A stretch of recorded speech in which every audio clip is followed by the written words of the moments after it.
Կարելի է պարոն նախագահ, խոսելով ՔՊ-ի մեթոդների մասին, որ դուք հիշատակեցիք, ազգային ժողովի նախագահ Ալեն Սիմոնյանը մի ձայնագրություն է սկսել կրկին տարածել, որում իբրև թե դուք Վլադիմիր Պուտինին խնդրում եք շանս տալ ձեզ հեռանալու կամ այսպես առանց խոչընդոտների հեռանալու, այսինքն փախչելու կարելի է ասել։ Ինչպես կմեկնաբանեք։ Պուտինը պիտի ինձ օգնի ես փախչեմ։ Ըստ Ալեն Սիմոնյանի տարածած ձայնագրության։ Ալեն Սիմոնյանի մակարդակը բոլորս տեսնում ենք, իր դաստիարակության մակարդակը ևս տեսնում ենք։ Ես տարեկան մի քանի անգամ դուրս եմ գնում գալիս, եթե փախնելու հարց կա, ես պիտի Պուտինին դիմեմ փախնելու համար։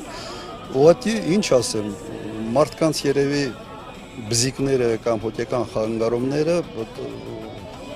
սովորաբար համարում որ դա վարակիչ չի, բայց տվյալ դեպքում ոնց որ վիրուսային բան կա, ոնց իրար շփվում են, իրար փոխանցում են։ Ընդհանրապես դա ժամանակին իրենք հրապարակել են, դա արհեստական բանականությամբ ստեղծած նյութը, նման խոսակցություն ընդհանրապես չի եղել ընդհանրապես, եւ իրենք պետք է, եթե չգիտեն, ես ուղղակի կարող եմ ասել, Ռուսաստանի նախագահ բաց կապով երբեք ոչ մեկ հետ չի խոսում, չկա այդպիսի բան։ Պարոն նախագահ, Այդ նույն հարցն է։ այո, հետո շարունակեցի։ Իհարկե հորինված է։ Չի եղել ընդհանրապես նման խոսակցություն։ Ես նույնիսկ այն ժամանակ մենք հայտարարել ենք, որ դա արհեստական բանականությամբ ենթադրում եմ ստեղծած խոսակցություն։ Պարոն նախագահ, հատկանշական է, որ Նիկոլ Փաշինյանը որպես երկրի վարչապետ երաշխավորել է այդ խոսակցության իրական լինելը։ Այսօր։ Գիտեմ, ինքը եւ խոսխանձող է, եւ ամեն ինչի փորձագետ է, եւ մսով ճաշ էփող է, եւ ամեն ինչ է ինքը։ Եթե նաեւ ինքը դրա փորձագետն է, ինչ ասեմ։ Ես կրկնեմ, ազատությունը այստեղ չէր, ուղղակի Ռուսաստանի նախագահը բաց կապով երբեք ոչ մեկի հետ չի խոսում։ Իսկ բաց կապով դուք երբևէ խնդրել եք աջակցություն Վլադիմիր Պուտինից, որ ձեզ օգնի։ Ինչի համար աջակցություն։ Մի հատ կարող եք բացատրել ինչի համար աջակցություն։ Մի հատ ասեք ես էլ հասկանամ ինչի մասին է խոսքը։ Աջակցի ձեզ, որ ընտրեն շատ եւ որ ինչ հաջորդ ղեկավար, ինչ որ կերպ աջակցի, որ դուք դառնաք հաջորդ նախագահը։ Օրինակ, կամ ինչով կարող է աջակցել։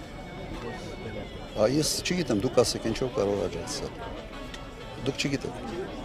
Իսկ եք համարում թե ես պիտի իմանամ, որովհետեւ դուք ինձանից ուզում եք, որ ես աբսուրդային ինչ որ իրավիճակներ բարձաբանեմ, տվյալ դեպքում մի հատ ուղղակի հուշեք։ Ասելա որ ինձ օգնի, որ ես փախնեմ, հա, թե ինչ ասեմ։ Տարածված ձայնագրության ձեր ձայնով իբրև թե ներկայացնում է, որ դուք եք Վլադիմիր Պուտինին խնդրում եք, որ ձեզ օգնի անխոչընդոտ Հայաստանից հեռանալ։ Հեռանալ թե մնալ։ Ես կրկնեմ, քանի որ ազատությունը ստեղ չէ, նաև հատուկ ձեզ համար եմ կրկնում։ Ես գնալ գալու արգելք չունեմ եւ շատ վաղուց։ Եվ տարեկան մի քանի անգամ բացակայում Հայաստանից։ Եվ եթե իմ նպատակը գնալ հետ չգալն է, ես ինչի պետք է այդ նպատակից օգտվելու համար այդ հնարավորություն ունեմ դիմեմ Ռուսաստանի նախագահին։ Աբսուրդը, հիմարությունը պետք է գոնե ինչ-որ մի ֆրեյմի մեջ տեղավորեն, որը տրամաբանված պետք է լինի։